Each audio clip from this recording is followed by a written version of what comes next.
Nasa kalahati raw ng 10,000 miyembro ng Pangisda Pilipinas, isang grupo ng mga mangingisda ang tumigil na sa pagpalaot dahil sa sobrang mahal ng mga produktong petrolyo.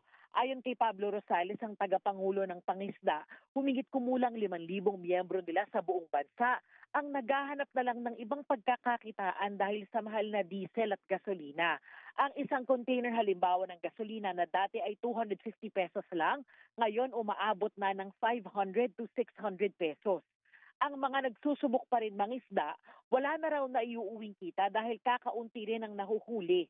Hindi kasi sila makalayo dahil nga sa kakaunting langis.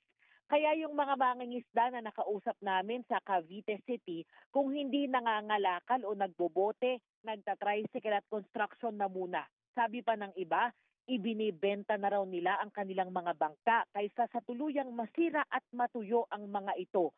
Sana raw mabigyan din sila ng ayuda, sabi ni Rosales. Hanggang ngayon kasi wala pa raw balita kung kailan sila makakatanggap ng assistance o kahit fuel subsidy mula sa pamahalaan. Sinusubukan pa ng GMA News na kumuha ng karagdagang pahayag mula sa DA at BFARP.